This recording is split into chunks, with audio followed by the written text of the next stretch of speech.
There was a car fire on the highway, so maybe that's affecting the Wi-Fi. That's my story, and I'm sticking to it.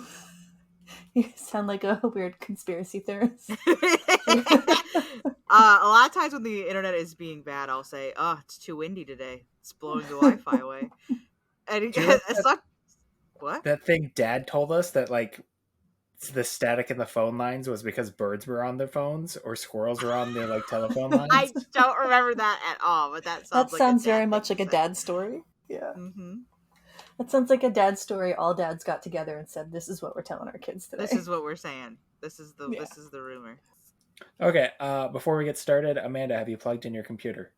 My computer is in fact plugged in, and the light is a glowing.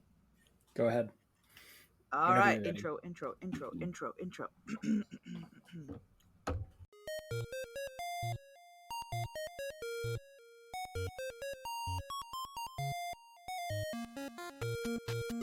Hello, friends and fiends. Welcome to Bugs Need Heroes, a podcast where an artist and an entomologist team up to illustrate the inspiring abilities of insects by creating a bug-themed superhero. I'm Amanda. And I'm always Kelly. Producer Derek and his cat Rotunda are here. Before we get started creating this bug-inspired hero, what's bugging you, Kelly? Well, I just had a birthday. I guess I'm okay with sharing that. It's your birthday, girl, because you looking like a prince. I believe that is the song I sent you. It's great. Kelly needs to get down to some Lizzo on her birthday. Yeah, it's good. I won't tell the listeners how old I am. They can probably guess. Beautiful. Given all the context clues I've given over the year. But I feel great. I am loved by friends and family. You know, it's awesome. My husband got me a new pair of SteelSeries headphones for my birthday. So now I can hear things when I'm gaming finally, because my old set was trash. You can hear all your teammates going, "Come on, get the points." You tell I do a lot of online video gaming. Come on. Yes, get the points indeed. Get the points. My husband only plays League of Legends, and so I just know there's a lot of like, Cody. The one I make fun of Cody for all the time is back when he played a lot of LOL. He'd be like, "Oh, this team's no good. Oh, this team," for every single game. And I'm like, I'm starting to think it's not the team, babes. I'm starting to think the common denominator is you.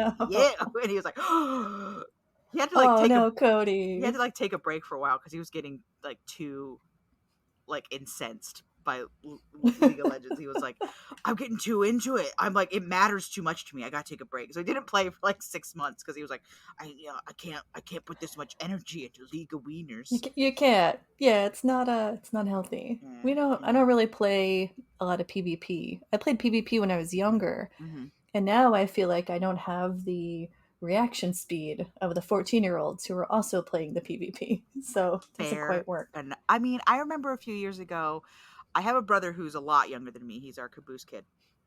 And he was playing Overwatch.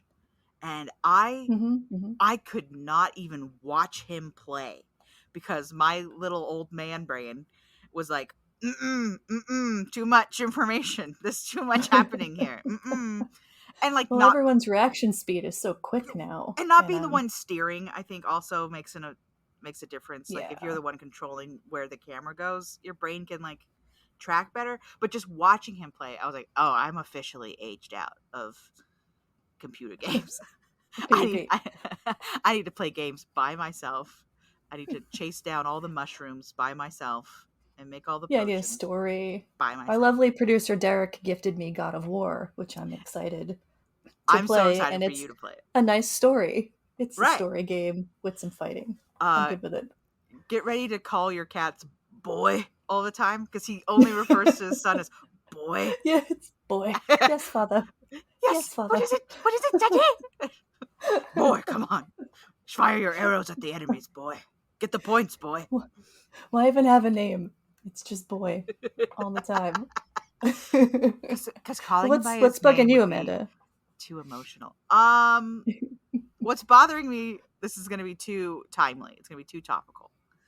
Too topical. Is that people? I don't know what the rules are in New Jersey, but around here, We have no rules. It's New Jersey. That's true. I hear that everything is legal in New Jersey. That's the rumor I've heard. Well, around here, you're not supposed to light off fireworks. Just kind of in general. You know? Kind of, no thanks. But people do. And so for the week leading up to and the week after 4th of July, every single post on the internet is, did you hear that? An explosion. There was an explosion. There was an explosion. Did you hear that explosion? And it's like, it's the teenagers with fireworks, you guys. Calm down. It's the 4th. It's we've handed children without school the ability to purchase explosions. They're going to use that. So that's what's bothering me. We had them last night at like 4 a.m. Someone is shooting fireworks, and I'm like, guy, come early. on. It's like, okay, so early. It's 7:15, time to start lighting off some fireworks. I'm like, you can't even see them, you guys. Knock it off. It's not even dark yet. It's not dark till 10:15. Stop it. So, yeah, I never liked fireworks because I don't like loud things bother me. But pop, pop. But I think it also bothers our pets, and I hate that. My dog used to be terrified of fireworks. Our childhood dog was okay with it, but he was also like half deaf, so maybe he just didn't realize what was happening. Yeah. Well, I've got a almost 5-year-old this year, so fireworks are going to be a big deal this year. Oh, that's going to be very exciting for him, right? Yeah. Last year we got him a sword that shot fireworks out the end of it, and that was a big deal. He talked about that for like weeks. I want that. That sounds great. I've got this one video of him saying, because they named the fireworks hilarious things. There's either like forever true explosion bomb, or it's the one we had last year was just a picture of a dolphin on it, and it said flippin' awesome on it. And so I have this recording of him saying flippin' awesome that I use as my ringtone whenever possible. Flippin' awesome.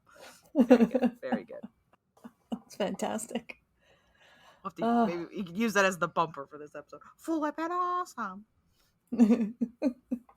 Derek says there's one called Killer Bees. That's right up our alley. Is the one where it whistles. It's like pew pew. Oh yeah. I think we had those when I was a kid. You can't. I believe it's illegal to purchase fireworks in New Jersey, but you can shoot them. Interesting. Jersey's I don't know if that law's changed, but that sounds like laziness on Jersey's part. We don't want to regulate this, but if you have them, that's not our business. Yeah. Just go about your day, please. I have a bunch of plants in here in my office, and I look down and I see a spider has created a web between two plants, and I can see she's got a badonkadonk. So I wonder what it is. What are you? Your plants are about to become a nursery. Yeah, I'm going to figure out what she is later. Now she's going to distract me. I'm just going to be staring at her all the time. I love a spider. Oh, yeah. We had one of those big boys that you like, the house spiders, last night while we were doing some gardening. And I was like, whoa, look out. I was like, it's one of those house boys. And my son's like, yeah, it's one of those house boys. Yes, Mother, the house boy. Yes, it's a house boy, Father. And I was like, boy, that's a house spider. How dare you refer to it by its proper Latin name. I think those are producer Derek's favorite spiders, the big house spiders. They're biggins. They're big boys around here. They're like proper 2 inches across, and I'm against it. Well, we brought one to our Spider-Man talk when we spoke in Rose City a few years ago. Yes, I remember. I was tabling my art at the convention, and Derek comes just walking up, and he's like, "Hey, you want to meet my spider?" Right there in your face. I'm like, oh my gosh, a spider in a jar. It wasn't like on Derek's shoulder. Yes, it's not like he carries it around. It's not a parrot. He's not a Spider-Verse character with this like sentient spider friend. No. But he was just like, "Hey, you want to see a spider?" And I had my booth babe with me, my friend, and she was like, oh no, trying to be cool, but like clearly not into this at all. Really uncomfortable. Have you seen Spider-Verse yet? I have not, unfortunately. Did you? Was it good? I think Derek said it's like the best movie he's ever seen. So this is interesting. This is a little thing that my husband and I were discussing. He likes action-y movies in the sense that he likes when characters do a lot of things in a 90-minute period. That makes him feel satisfied. Whereas I prefer the talky talk. Here's what a character thinks, feels, and does, why they do it movies. So I liked the first Spider-Verse better because I feel like we got to know the characters more. But my husband liked the second Spider-Verse because they do a lot more. That being said, it's excellent. Very good. I'm very excited for the third installment. I hope that we'll see it, before 2030, but the rumor is that it's taken a long time to make.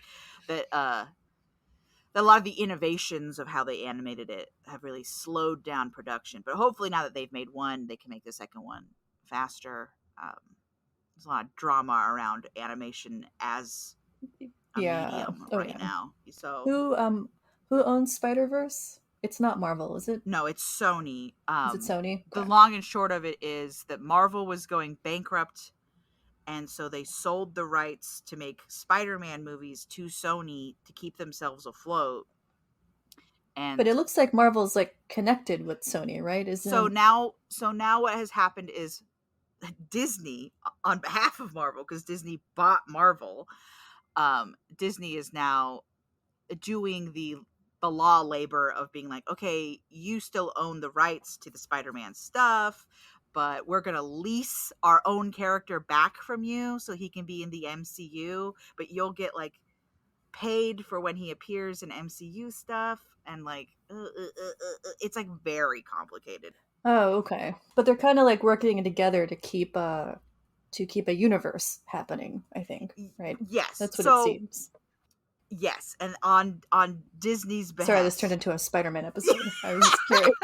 So Disney has a vertical integration. They have done their darndest to, via No Way Home, make it so that they can include the other Spider-Man movies in their catalog, in my opinion, so that they can lay the groundwork to purchasing Spider-Man back from Sony eventually. Yeah, I figured that the goal was to buy it back because it's a very profitable. I mean, it's Spider-Man. There's a reason why they said we got to sell something off to keep the business a-boatin', and they picked Spider-Man because they could get a lot of money for, and they were right. Sam Raimi turned around and turned those Spider-Man movies into a big deal when superhero movies weren't really a genre, to certainly not to the effect that they are now. Yeah. Genre fatigue being what it is, that Spider-Verse 2 is doing as well as it is thank goodness. Because there's a lot out there now. There's like 36 movies and 7 TV it's just a lot. Well, I'm grateful for it. I love me some Spider-Man, so it's fine with me. Right. I'm not going to turn down, especially high quality Spider-Man, because Spider-Verse is certainly the highest of quality. In a conversation about like cheap animation now that's so available, you turn on your kids show and it's all computer generated in 30 minutes in a Russian basement somewhere.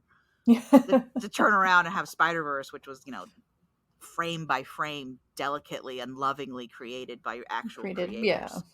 So we could get into a whole conversation. Thanks, Amanda. Thanks for the explanation. I have deep dived you into animation dramas. I love a deep dive. We're going to do a little bit of a deep dive today on our... That's the rumor. That's what I'm hearing. Our topic. This is a topic selected by producer Derek, his very favorite moth. It is a beautiful, beautiful moth. And I think it's International Moth Week, or will be, or National Moth Week when... Or will be when this comes out? Yeah, so it is National Moth Week. We're going to cover a very special moth who, again, Derek chose this guy. We don't really have... It's called the CINNABAR moth. We don't really have them on the East Coast, not in any great quantity, but they're mostly a problem for you guys in the Pacific Northwest. I don't recall ever having seen them, but I'm sure I just didn't look for them. Now, didn't notice. Now, if I came across one, of course, I would notice right away. But now your brain is fine-tuned to look at bugs. To look at bugs, like the bug that was flying into my screen last night while I was trying to read my book. You're staring at it. You're in the dark. Your screen, your Kindle's on, and it's like bing, bing, bing, bing, bing, bing, bing, trying to read the Kindle with you. You ever had that happen? Oh yeah. So annoying. It's usually a little gnat or something. Yeah, a little gnat. But this is not a gnat. This is a cinnabar moth. Yes. And they're an invasive species. They're native to Europe and Asia. I can't believe that Derek would pick an invasive species. But in a good way. In a good way? Yes. You can be invasive and good? I just thought the blanket Well, statement. we would, I guess a better term would be introduced for this species. So they were introduced as a biocontrol in your very own home state of Oregon in 1960. But they are here to deal with the tansy ragwort, a pretty gnarly invasive plant. So we have a native ragwort here in North America. It's the golden ragwort, but this one is the common ragwort or the tansy ragwort. It's got a bunch of names. Or was it Stinking Willie? Was the other one? Okay. I've done a quick Google here, and on just the Wikipedia, it says common names include ragwort, common ragwort, Stinky Willie, tansy ragwort, benweed, St. Jameswort, Stinky Nanny, Nilly Willie, Nilly Willie. Oh man, I love a common name. Dog standard, cankerwort, stammerwort, mare's fart, tansywort. Oh man, just tansy. See, this is why in science we have what's called binomial nomenclature. We have a genus and a species, because otherwise you have like 20 of these common names. And it's just like, what am I talking about anymore? They gotta treat it like dinosaurs. Whoever came up with the nickname first, they get to name it. Yeah, that's the only one. Depending on this ragwort is native to Europe and Asia, so it probably has a whole bunch of common names because it's got such a wide distribution. Oh yeah. So like if you're in the UK, you might call it something, and if you're in China, you might call it something else, which will translate to, Stinky Willie in English. Who knows? Right. Stinky Willie. Stinky Willie. So this ragwort, it's invasive. It's here in North America. It seems like it's mostly a problem in the Pacific Northwest in Washington and Oregon for ranchers. So the ragwort is toxic. If it's toxic to cows and sheep, and okay, I see. Or not sheep. Let me rewind. It's toxic. It's toxic to cows and horses. It doesn't affect sheep, but it can cause liver failure in them. Oh gosh. Yeah, so it's pretty gnarly. Pretty noxious. It was also introduced to Australia and New Zealand, and they actually have laws there where if it shows up on your land, you have to remove it. That's how dangerous it is for their like ranching duties. Australia, man, every time I hear about an invasive species in Australia, it's like it's going wrong, in Australia. It's going bad out here, you guys. But it's fascinating that it's so dangerous to farm livestock, basically, that you got to get it out of there. So what's our favorite way to get rid of an invasive species? Yeah, to introduce another invasive species. Yeah. Well, we talked about this with Caitlin, remember? Yes. Dr. O'Donnell said, you just got to be careful about how you do it, and then it can be okay. But it just seems so dangerous to me. It just seems like such a domino effect. Like, oops, now we're all cinnabar moths. Oops, all cinnabar. Oops, all cinnabar moths. But the cinnabar moth is it's a fantastic form of biocontrol against the ragwort. There was one study where they introduced a bunch of cinnabar moth caterpillars, and it reduced the ragwort population by 50 to 70%. They munched through them, huh? Oh man, big munchers, big time munchy munch. But I mean, they're not the only ones. They were also introduced the flea beetle and the ragwort seedhead fly. So it's like a team up. It's a little team up of biocontrol. Give them the old 1-2 punch. Here's a cinnabar moth. Here's a, what'd you say? It was like some sort of beetle flea beetle? Flea beetle, yeah. Flea They're beetle. kind of cute. Number 2. Well, what's neat is that they eat different parts of the ragwort. So the cinnabar caterpillars eat the leaves and the buds and the flowers in midsummer, and then the flea beetles eat their roots in the fall. So it's different time periods for attack too. And our favorite mama, the earwig, also eats their flowers. So we have a little native biocontrol of our They own. mess with the wrong bug over here. They're coming. The wrong bug team. They're coming.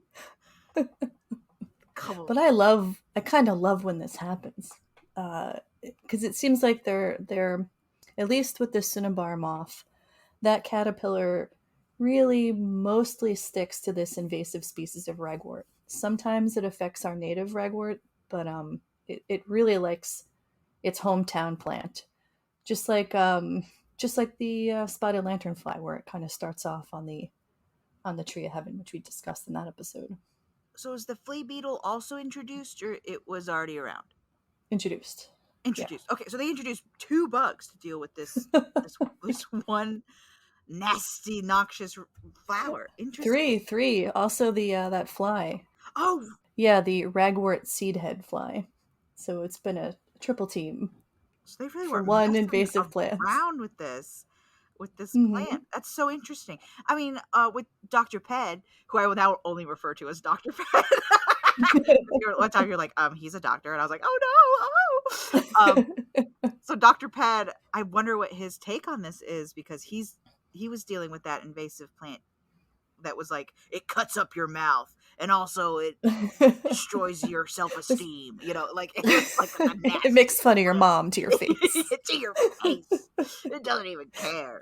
It was signs all your was that called bloodgrass? It was called something like name that, like bloodgrass. Yeah, bloodgrass. Yeah, it was nasty. It was like a demon pretending to be a plant. I wonder if where his conversation on this sort of thing is, because he's coming from it from the plant side rather than the bug side. Yeah. Well, I'm sure he'll give me an earful when he listens to the to the episode. You'll know exactly when he watched it, when he listened to it, because he'll be like, oh, tick, tick, tick, tick, tick, tick, tick. He'll call me. I've got so many thoughts, Kelly. He's like, Ped, it's 3 a.m. And he'll be like, I don't care. I gotta talk about this right now. I'm having plant thoughts, which I love. I love your plant thoughts, Ped. You can call me anytime. But what's really cool about this is you used to be able to just order the cinnabar moth larva if you had this ragwort. Oregon and Washington used to do this. I think they stopped. You can still get them in California. And Washington, you can get the flea beetle. You can order those guys. So, it's still possible to use this biocontrol if you happen to be a landowner and want to protect your cows. Got to protect those cows. Well, they're very important. Just, on this side of the mountains, we don't see as many cows, but you drive even just 30 minutes and it's cow land out there over here in the Pacific. Really? Yeah, very cowy. Lots of cows. I didn't realize you guys had all that ranching going on over there. For some reason, I thought that was more middle America than Western, but what do I know? Well, we have the cheese factory here. Oh, right. You have Tillamook, right? Yeah, Tillamook cheese. Shout out to Tillamook Cheese Factory. Tillamook, if you'd like to be our sponsor, we love cheese. We love cheese. No, the Tillamook Cheese Factory is an institution, a staple of the coast here. So we have a lot of dairy stuff. Yeah. My my husband's grandfather was a beef cow man. Our dad grew up on a farm with cows, and I could never understand how he could eat the cow after knowing it its whole life. But maybe that's just my bleeding heart. Yeah, I would think that would be difficult too. He doesn't make it sound like it's difficult at all. He was just kind of like, yeah, you knew what they were for from the very beginning. So I guess, yeah. I think if I had to be around the animal I was going to eat, I might be vegetarian. Honestly, you want to push me into vegetarianism? It would be like, you're only allowed to eat cows that you know. And I'm like, oh But, like the 4-H thing where they're like, you raise the sheep and then you give it away at the end. I could never do that either. I'd be like, this is my sheep now, though. This is mine now. Yeah. Even though sheep are not good pets, but still. That doesn't matter. We're humans. We'll pack bond with anything. We'll pack bond with a vacuum, friend. We're out here loving everything that comes into our house. We will put googly eyes on a spatula, and we love that spatula. That's all it takes. Those little googly eyes. Yeah, that's all. That's just the human connection of eye-to-eye contact. It does not matter if those eyes are real or not. It's like how we see faces and everything. Like humans are programmed to see faces. We're programmed to see faces. Yeah, it's because we're pack bond with anything. pack animals. So you're saying that these, speaking of packs, this pack of superheroes here, they eat it at different spots on the plant at different times. At different times, yep, yeah. So really destroying its whole system, like it has no chance to recover. Oh yeah, no chance, which is great. What an intense form of biocontrol. It's like hit it everywhere in all seasons. Yeah, like I said, they were not. It's very, very effective. So, does the cinnabar moth do the eating, or does the cinnabar caterpillar do the eating? The caterpillar does all the eating. The moth in its adult stage does not have mouth parts that function, so it eats nothing. Yeah. So sad for the moth every time. So the cinnabar moth, larvae. They're beautiful. I'm looking at them right Actually, now. The caterpillars are also beautiful. Yes, they're both. I mean, the aesthetic on both forms of this bug are so good. I feel like the caterpillar would be friends with Willie Bear. My gosh. Or so okay, hold on. If we're gonna start like a moth throwback to our dear friend Willie Bear and his mom Isabella Tigermoth. Yes. Okay, so right. If you're not near the cinnabar caterpillar is yellow and black striped, and you need to Google this, friends, because they're beautiful. Which is a compliment to our black and orange striped woolly bear. Derek is saying they're a Tim Burton creation, and they are. They are very Tim Burton. Yeah. If a bunch of caterpillars were going to emerge and like eat a horribly noxious plant to save the hero at the final moments That's what it does. Of a Tim Burton movie, it would be this caterpillar. Absolutely. Well, you remember how hungry Woolly Bear was, right? So hungry. Nom nom. So hungry. The cinnabar caterpillar gets so hungry, it sometimes eats all of its food supply, and then they start eating each other. That's how hungry they are. Maximum hungry, I'd say. Oh no! You know what this reminds me of? I don't know if you read the series Animorphs. I haven't, but everyone tells me that I should have. I think you were slightly before them. Or after. I think I'm a little old for Animorphs. Right. Yeah. Whichever. But like 2 years or something. They had a alien creature called, I believe they're the Taxons, and they were like a caterpillary sort of alien that was just filled with like an insatiable hunger at all times, to the point where like the heroes, which I should stress that Animorphs was marketed as a kid's series, but some truly messed up stuff happens in Animorphs. Like messed up. Knowing that one of their go-to strategies is to injure one of the caterpillar aliens so that the other caterpillar aliens will become overwhelmed by their desire to cannibalize the injured one. Oh my gosh, that's a children's book? And it's a children's book! It's a children's series. That's what I'm talking about. Like, they're like, I mean, K.A. Applegate was not messing around with her, like, look, we're trying to, like, show that war is brutal and that if you're a child soldier, you will not be spared.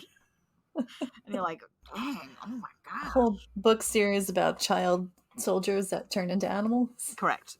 You think it's going to be like a fun time. Oh, they turn into animals. How fun. No, incorrect. They, this book is about war crimes. Did they get to choose what animals they turn into? Yes. So you could only turn into an animal if you touch the animal first. It's called acquiring them. So you can always change into them whenever you want after that initial touch, but you have to touch them first to like acquire their DNA. Right. So it made some of the logistics around acquiring new animals. That's part of the fun of the book. It's like, oh, we got to get a shark. You're like, well, how am I going to touch a shark right now? How am I going to touch a shark? And, they've had some easy workarounds. Like one of the characters, like their parents are the veterinarians at the zoo. So like that got them like front loaded with some good animals right at the very beginning of the series, just so that they weren't like always a house cat, I'm always a dog, right? Or an ant. And the other body horror thing, well, there's a lot of body horror in Animorphs, but one of the kids gets stuck. So you can only transform for 2 hours. If you are transformed for longer than 2 hours, your DNA shifts and you just become that animal, and you can't morph out. So one of the characters gets stuck as a red-tailed hawk, like within the first 4 books. He's just a red-tailed hawk. Forever. He's just a red-tailed hawk now. Does he have the intelligence of a human? Yes, he's still him. And he can talk, and he can like strategize and whatever. But his body is a red-tailed hawk, and it's a little messed up. What a prison. Yeah, that sounds yikes. And there's so he eventually gets his, we've gone on an Animorph rant here, but he eventually gets his morphing power back via some timey-wimey stuff. He like gets some. Why can't you just touch a human and go back to being a human? Because once you get locked in an animal on accident, you're just stuck. That animal never acquired the ability to transform. The ability to transform is in your human form, or whatever your native form is, I should say, because the other aliens can transform if they've acquired the ability to transform. And he could have, once he got the ability back to transform, he could have changed back into a human and just stayed as a human, but he was like, I still want to be able to transform again. Right. Also I guess he did get the ability to turn back into his human self. But yeah, you could morph into other humans, but they were like, this is ethically weird, we're not going to do it. Which was always that's a lot of restraint for like teens in these books. 15-year-olds to have, man. They like ethically wouldn't transform into other humans. But at one point they trap one of their enemies as a rat and leave him on an island to die. It's an intense book series. I can't believe this is for children. They're very good, but they're messed up. We're gonna have to cut all this. Okay, yeah, you're gonna have to cut all of it. So the CINNABAR moth is very hungry, like our friend Woolly Bear. And I think they would be friends. That's the standard for caterpillars, is you must be hungry. Especially, I mean, if your quote-unquote adult form doesn't have a mouth, I feel like you gotta get it all in while you can. Well, I think what's also cool is, so the ragwort I talked about before is toxic. So, and this is due to, I think it's alkaloids in the plant. So our little buddy, the caterpillar, takes these toxins in, and it lets everyone know how gnarly and poisonous it is with its bright coloration. Okay. Black. Okay. Aposematism. Yes. Yes. I am a learned scholar. Yeah. You are a learned scholar. I don't know why that word was so hard for me to like lock into that brain space, but I finally got it. Aposematism is a bit of a weird word to say. It doesn't sound like a word you'd ever use. I always want to add a second P. I always want it to be like apopatism or something like that, but okay. So it reminds me of appropriism. Appropriism. He's appropriated all these colors so that you know not to eat them. So he's brightly colored. That's the purpose of the orange and black stripes, is to say, to let everyone know I'm yucky. I've been eating all this nasty ragwort. You don't want to eat this. You don't want a part of this at all. What's kind of cool is when it turns into a moth, it's also pretty brightly colored. Most of its body is like kind of like a gray black, and then its wings have like dashes of, I think to me it looks red. Yeah, but I've seen it described as like pink red before, but it's like a poppy red, I'd say, as a color enthusiast. Yeah, it's like a bright, and it's cool because they get their name because of this red color, which comes from the mineral called cinnabar. Cinnabar is a type of ore for mercury. So yeah, that's you where say Cinnabar, and my 90s kid brain goes to Cinnabar Island, which is where you could catch fire Pokemon in okay. Pokemon green and red and yellow and blue, and their revival. Good old Pokemon. Yeah. Good old Pokemon, teaching me about animals since what, 97? Teaching about ore, I guess. Yeah. Yeah, well, because like in that first run, they're all like, it's Pallet Town, and the cities are Vermilion and Cinnabar, and Vermilion. We actually get the color Vermilion from Cinnabar ore, from Cinnabar. Oh my gosh, they're the same city then. Yeah, the Romans used it, and even the Romans realized how toxic it was back then, because they probably lost a whole lot of slaves just trying to get this pigment. But it's a beautiful color. Yeah. I mean, the Romans were going through pigments. They really did not care what it took to get those pigments. Give me those bright colors. Yeah, they killed a whole snail over the color purple. And we don't have that. Right. I forgot about that. Mm-hmm. Yeah, we should do a whole episode on pigments that we get from insects. Yes, because that might be fun. We've talked before about the red pigments from crushed beetles that we still use. Oh, yes, this reminds me. Maybe I shouldn't say but did you know, Shelley, that shellac is made from bugs? Yes, ma'am. Isn't that wild? Wild. I love when you learn something new and you're so pumped about it. I'm so excited. It's my favorite thing. I mean, for me, it just always proves that like you can't really be a vegan because like the stuff is out that's in there. It's in there, everything. But it's everywhere. Recently, shellac is made from like what is it called? Like a shell beetle or something. Now I gotta quickly Google it again so I don't get the facts. Teach me about this beetle, Amanda. Shellac beetle. Shellac is a resin secreted by the lac bug on trees in the forests of India and Thailand. Amazing. So like the bee makes the wax, blah, blah, blah, blah, blah, all the wax comes out, right? Now they've got this lac beetle is out here making shellac, and I had no idea all this time that my house was covered in beetle bits, sorry, beetle juice. What you wish for, you're covered in beetles. So that's pretty fun. Yeah, we should definitely do an episode about like how we use bugs in pigments and in our everyday lives. Yeah, like it'd be the bugs are where you find them, and you don't even know that you found a bug until just now, like I did about the shellac. Well, Derek put it on the list. All right, it's on the list. It's on our topics list. It's coming to because I've been wanting to do an art history episode. Maybe that's as close as I'm gonna get. Oh, I would love that. Maybe you're a special guest for the pigment color for the pigment episode. I'll do all my research. I'll let you know. Because a lot of pigments are found in spicy ways. Let me tell you. Yeah, I would love that.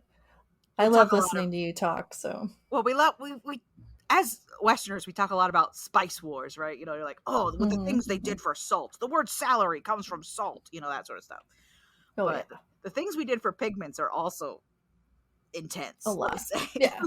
Well, we'll save that for a very fun pigment episode. We'll have to do a special colors and other beetles episode. Well, getting back to our friends, the Cinnabar, so they, like I said, they mostly prefer the ragwort, right? The females will lay about 300 eggs in batches of 30 to 60 little clumps, and the eggs will take 2 to 3 weeks to hatch. And when they first come out, because they haven't eaten these poisonous leaves yet, the caterpillars are actually like a boring gray-green color. Oh, so, yeah. I love when animals change color based on what they eat. I mean, obviously the flamingo is OG in that, but there's a lot of it. Like poisonous. The more things I've learned recently, poisonous frogs are not poisonous unless they've eaten their special diet. So that's why you can have them in zoos. Yeah, and they won't hurt you. They're okay. You can handle them in a zoo because they're not eating their special poison stuff. It's crazy. It's crazy out here. Nature is incredible and beautiful, and just fantastic. Intense. I never get enough. Never get enough. But they hang out on the leaves they hatch on until their first molt, when they become their second instar. And then they start getting that black and yellow color that lets everyone know, hey, I've been munching on dangerous plants. Don't mess with me. I'm disgusting. Please don't munch me. Yeah. And there are some animals that will eat them, even though they're yucky. So cuckoos, the bird, they're a type of bird, they'll eat them. Some rodents will eat them. Ants love these caterpillars, apparently. Oh no. Yeah. Parasitic wasps, which they seem to really like all kinds of fun things. And some of my favorite little dudes, the terrestrial isopods. Yeah. The roly-poly, the potato bug, the sow bug, another one with a million common names.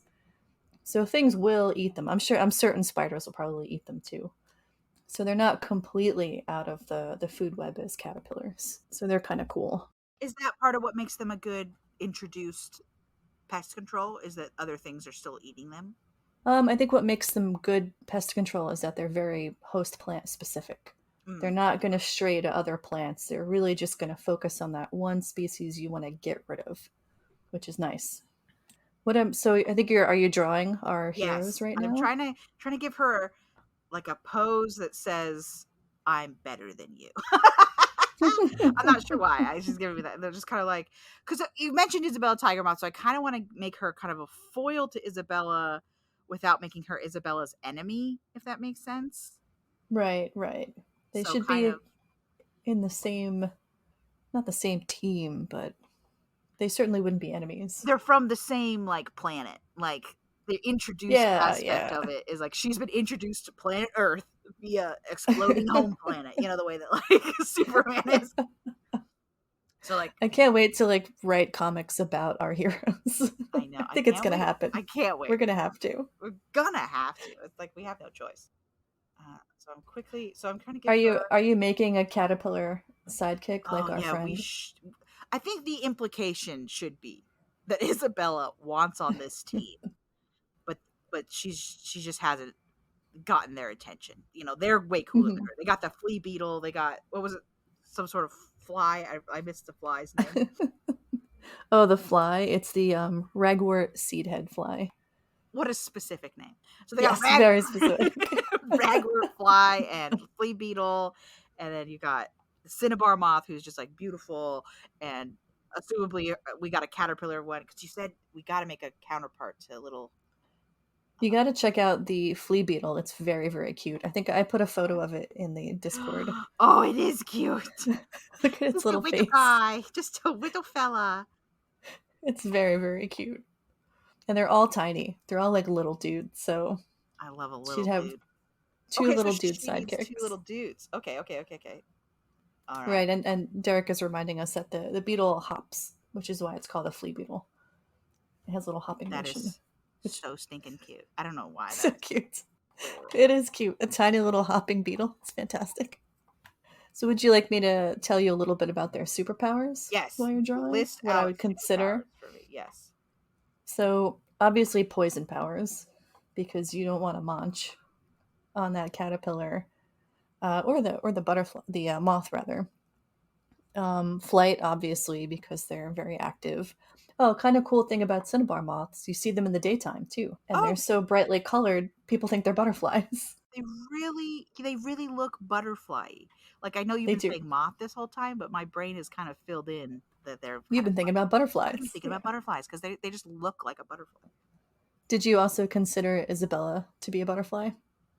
No, when you were thinking about her. No, something about the scallopness of her design or of her wings still reads moth to me. I'm not sure why scallops says moth, but that's an interesting, little interesting connection there. The other two superpowers are obviously massive appetite. Massive appetite. At least for the caterpillar, and a team player, because they've got their little team with the flea beetle and the fly. So okay, I'm gonna pull up Isabella real fast so I can try and get some of the same design elements on them. Oh, you know what's kind of cool? I forgot about this. So the genus name for the cinnabar moth is Tyria, and it's a reference to the city of Tyre, I think it's Tyre or Tyre, in Lebanon, which is known for its purple dyes. So it's named after the brightly colored, this gorgeous purple that you get from that particular city. More colors. Little did you know colors. It's such a beautifully colored episode. Okay, I gotta get the cinnabar moths. She just kind of has a black body. She doesn't have any patterning on her. Yeah, it's kind of blackish gray, I'd say. And then, as always, if the listeners head over to our website where the field notes are, I have a couple field guide recommendations and a few books about moths in the recommended reading section if you're looking to check out any good books. I love a good moth book. Give her a black suit. What color are your legs? She's pretty much has the colorful wings, and then the rest of her is pretty black, sleek yeah. Black. Well. So while you're drawing, Amanda, how many legs do you think you'd give this little team?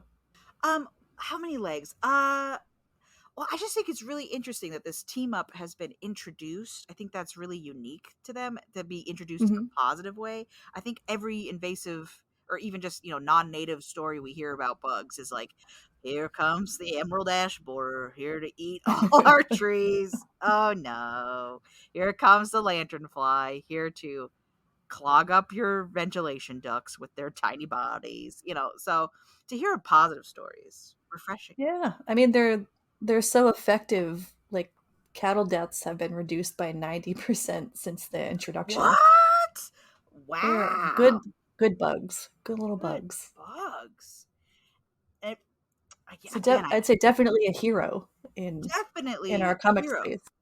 And I think the Superman comparison is very apt in that they're not from here, but they're doing a lot of good. They've adopted their home space as their own.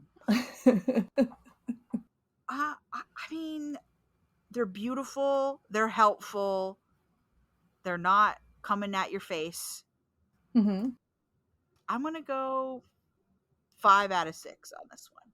5 out of 6 legs. 5 out of 6 legs. I think the only thing you could do is be a little bit more, have a unique power. I think is the only thing you if it made a unique sound or it had a unique something that no other moth does. But can do, yeah. Yeah. It has a very specific purpose and it does that specific purpose really well, but it's not like other moths don't eat plants. It's just it eats, and that's a moth thing to do. Yeah, we have other poisonous moths and butterflies. Right, exactly. So yeah. So I feel like it's in the upper echelons of cool butterfly moths, but it's not particularly Producer Derek is making the case that it's out during the day, and there are other moths that's that do true. That. Not afraid. I don't think that's not a 6 for me. That's not Derek's a 6 because this is Derek's favorite bug. Not afraid of birds. It's an all-arounder. Oh, is it around all year long? I do like that one, moth. No, not for the winter. Okay. No, it dies off in the winter. It overwinters as a pupa. So once fall hits, that larva goes underground, becomes a pupa, and waits for the spring. So end of fall. But I think your 5 out of 6 is pretty spot on. I know Derek's gonna give it a 6, but Derek is obsessed with this moth, which is fine because I love the color. You haven't really experienced this moth until you find a flower that is covered with 24 little Hot Topic caterpillars. Have their little Hot Topic goth rave on there. Just, I guess they don't listen to rave music as goths. I don't know what goths. Yeah, we don't really have them over here. I mean, there's been 1 or 2 sightings, but they don't live here. It's someone accidentally brought a couple over, and you can there's a couple in New Jersey, but not really. I would love to see them though. They probably won't be around if I get out there in September. But your task, Derek, is to take a video of them munching so we can share with the listeners. I went to a park last week where I know they used to be, and I wasn't able to find any. But there is a park near Amanda that had an adult sighting about 2 weeks ago, so we'd be on track for finding some caterpillars soon. That'd be awesome. Little caterpillars. I think I'd also give them a 5 out of 6. They're pretty rad. I love the goth moth colors. I'm willing to give them a 6 out of 6 once I've seen one and I've been enraptured by their beautifulness. But for now, sight unseen, I'll give it 5 out of 6. 5 out of 6. If you do see one, Amanda, you gotta send me a picture or a video. They're pretty. Okay, I've pulled up iNaturalist, where everyone should submit their moth pictures for National Moth Week, and I found a park that has some cinnabar moth caterpillars. The sighting was 4 days ago, so you can go check them out, Amanda. All right, gotta find them. I bet Teddy would love to see them. Wouldn't Teddy go nuts to see a bunch of caterpillars all next to each other? He does love a bug. We were cleaning out a log pile once. We found like a juicy grub, like one of those thick, juicy, big, thick beetle boys. Yeah, like it was definitely going to become a big beetle. And he talked about that for a long time. He was carrying it around. Everyone else was like, "Please put that beetle grub down, Teddy." And he was like, "No, my friend." I love that he carries it around. He just like had it in the flat of his hand, right? You know, and he was like, "Look at it, look." Meanwhile, his dad's like trying not to throw up in the background, you know. So. I don't love touching beetle grubs. Something about that fat body and the little tiny legs, I don't like it. I'll still do it, but I don't care for it. All right, I'm trying to find a way to. How do I make this caterpillar look more unique? Like right now, he's just a boy with a hat and striped pajamas on, which I'm not sure is the the flavor we were going for. You gotta make him draw inspiration from Woolly Bear. Yeah. Okay. He just won't be fuzzy. So make him like a non-fuzzy Woolly Bear. Is probably what I would suggest. Okay, I have found the exact outfit on Hot Topic. Oh, Derek's got opinions about what he should be wearing. Okay, I'm ready. Oh yeah. Okay, let's give him a sweater. Oh, you could make it a girl. That's true. You could make her a girl. Okay. I gotta rethink this whole thing.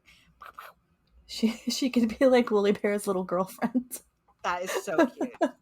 He's like crushing hard on her.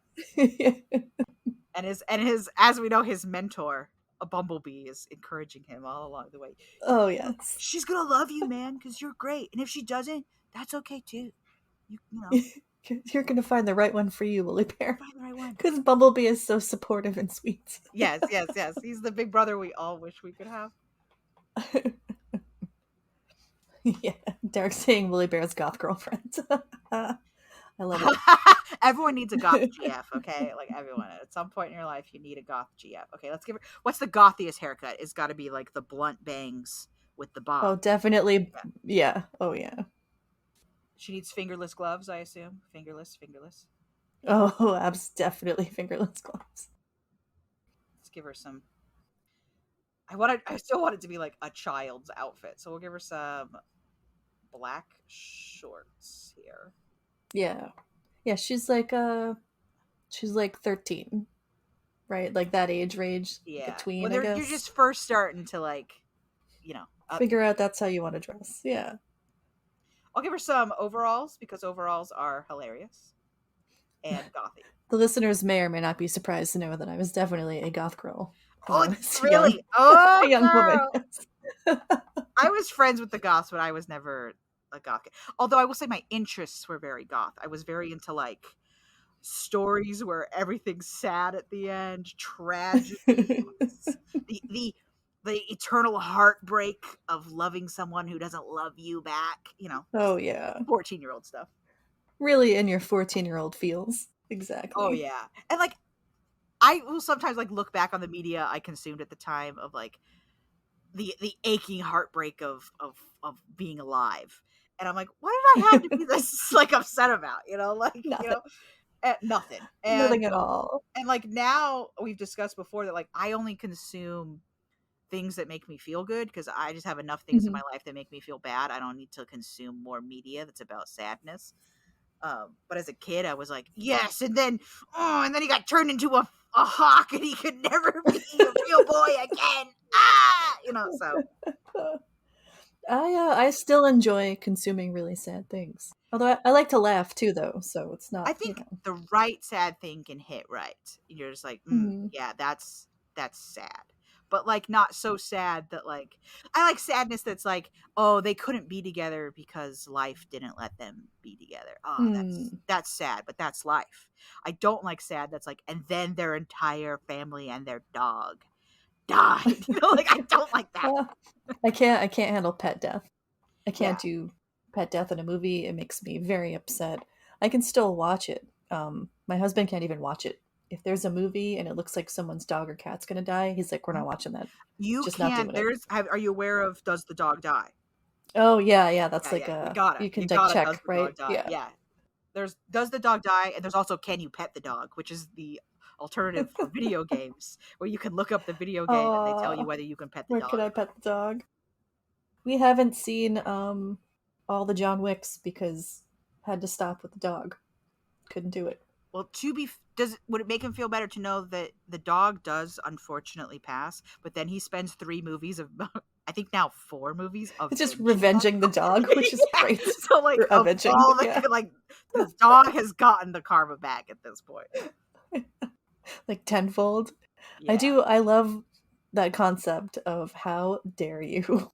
That was my dog, and I'm gonna lay waste to everything for 4 movies. It's great. I will eventually watch them on my own, I think. My sister loves them, and like I just love Keanu Reeves. Yeah, I mean, like the rest of the world, like everyone else. I'm not a monster. I'm not an idiot, So I am a learned scholar. I love Keanu Reeves. Obvious. Okay, we're gonna make the flea a boy just to balance it out. They got 1 of each. Yeah, I can't wait to see this cute little team. Let's look at the flea boy again. What's he need? He just needs like a little, like maybe a backpack full of his invention. Derek is saying the flea beetle is a hyper competent sidekick, and I would agree. Oh yeah for sure. I'm gonna give him a backpack, and every time he reaches into that backpack, you get exactly what you needed. Exactly what you're looking for. It's like a bag of holding from Dungeons and Dragons. Like she's like, flea beetle, and he's like already holding the thing she needs. Like he's. Yeah. I am going to dress him like what a child thinks a superhero looks like, though. Just like oversized gloves, oversized boots. Like oh yeah. This guy's adorable. I'm into this guy. Is Flea Beetle your new favorite? Flea Beetle is looking very cute. Oh yeah, let's make those boots stupid huge. That's what I like. Those are his jumping boots. Those are rocket powered boots, my friend. Oh, like Atomic Boy? Who was the robot boy with rocket boots? Astro Boy, yeah, Astro Boy. Fun fact, I have a friend whose son I was also thinking of Mega Man, I think. Yeah, Astro Boy and Mega Man have a lot in common. I believe Mega Man is a derivative of Astro Boy. Yeah. It's we're updating this idea for a modern audience. Of course, now it's the 80s and it's not modern anymore. How dare you? I'm still modern. How dare you? How dare you?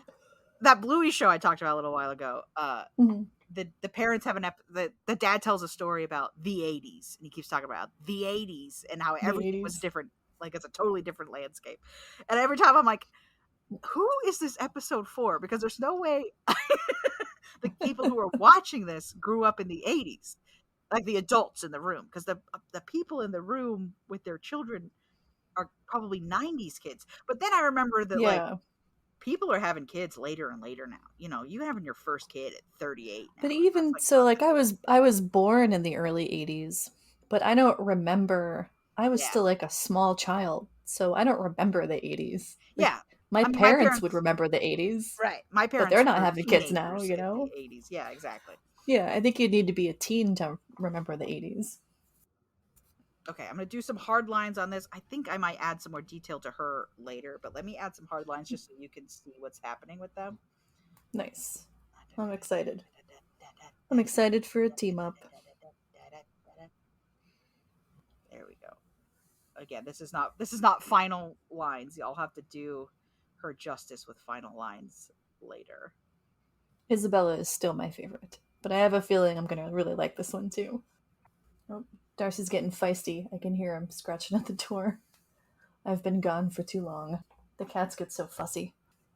Mother, where are you? Mother, why have you abandoned us, Mother? Why don't you love me anymore, Mother? You're cruel, Mother. You can hear me in here talking. I must drive him crazy.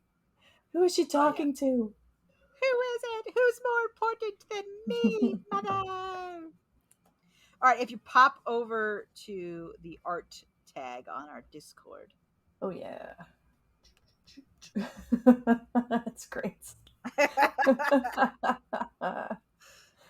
Oh, you left out the fly. The poor fly. Oh, you're right. I didn't include Fly. Oh, my gosh. I'll have to add him in post. I'll have to. You should have the fly, like, peeking out from behind. Because he's the eensy-weensiest one, right? Because he's little, yeah. Okay. Oh, yeah, this is going to be fun. Say the name for me one more time. It's the ragwort. Ragwort seedhead fly. Seedhead. You Googling? I'm Googling him, because I haven't Googled him yet. Oh, yeah, just eensy-weensy. Just a teeny little friend. Yes, have him, like, peeping, because he's so little. Just the littlest. Okay, hold on. Okay. Okay. This might be stupid, but I've added the fly. Uh-oh. Is it too much? It might be too much. Okay. Hold on. Lay it on us. Imagine the buzzing noise and the gentle bobbing that will come with this. Oh boy. I love a warning before you share a drawing. That's always a good sign, right? All right, here we go. Upload a file. What kind is that? Are those goggles? Is he wearing his goggles, and then like I'm imagining him quite young, even though he would be an adult, but like a baby that just is attached to a backpack that flies. So just like it looks like she's pointing to him like, excuse me. Could you not, please? Someone take care of this buzzing boy. Buzzy boy won't leave me alone. The team. This is a good team. This team is the best team. And like I assume that the fly cannot speak. He only speaks baby, like Jack in The Incredibles. Just like, and they're like, concur.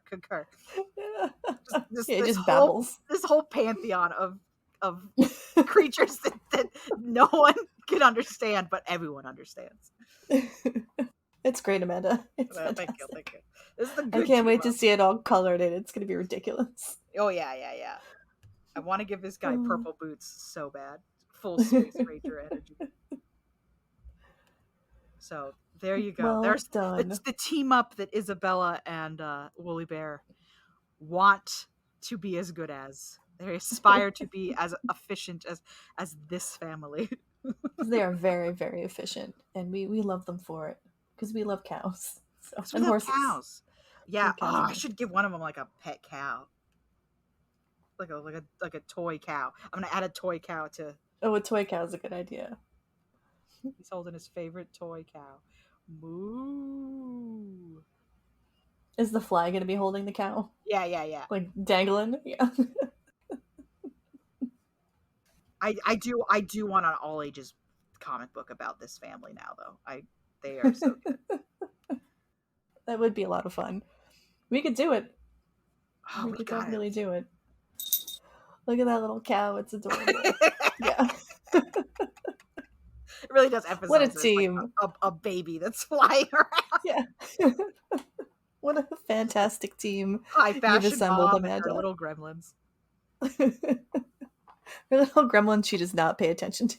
They just follow her around. They're all just so competent they don't need it. She's already trained them all up. They came out ready to fight crime. I love it. Like they definitely have like a Poison Ivy-esque villain that's like their main villain that's just ragwort. And they just keep calling him Stinky Willie, and he's like, "My name is Ragwort," and they're like, just Stinky Willie. Yeah, it's definitely a guy, and They like just call him Stinky Willie. That'd be perfect. Like they know who he is, like in his civilian form. And they're like, whatever, Willie. And he's like, I'm Ragwort. When I put on the mask, I'm Ragwort. And they're like, whatever, Stinky Willie. Yeah, they don't even consider him a real villain. They just make fun of him the whole time. He's like the monarch from Venture Brothers. Exactly. They're just like, oh, this guy. Respect me, okay. respect me. Respect me. They just refuse to. They just won't. They're like Ragwort's not a better name than Stinking Willie, guy. Like Ragwort's also a terrible name. Yeah, he doesn't realize it. Professor Tansy. Well, if you love Isabella and our new friend CINNABAR Moth, I hope you have a beautiful National Moth Week. Enjoy some moths. Take some pictures of moth and upload them on that animal website. What was it called? iNaturalist. iNaturalist. Put them up there and let other people see your beautiful moth pictures. Yeah. Or send them to us so we can see them. We love pictures. Yeah, you can always post on our Reddit. Come find us. Come love us. Although Reddit's kind of dying, so we'll see. Every time I come anyway. Every time I plug a social media, it's like on the verge of death. So maybe it's me. Maybe I'm the one doing it. That's all. Love you. Bye. Bugs Need Heroes is created by Derek Conrad and Kelly Zimmerman. Hosted by Amanda Allen Niday and Kelly Zimmerman. Bugs Need Heroes is produced and edited by Derek Conrad. Our music is Ladybug Castle by Roll Music. All character art by Amanda Allen Niday. Got a bug question? Email us at bugsneedheroes@gmail.com.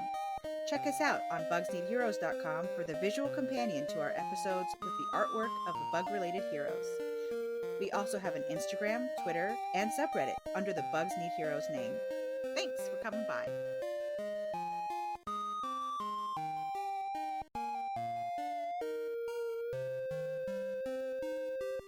Flippin' awesome.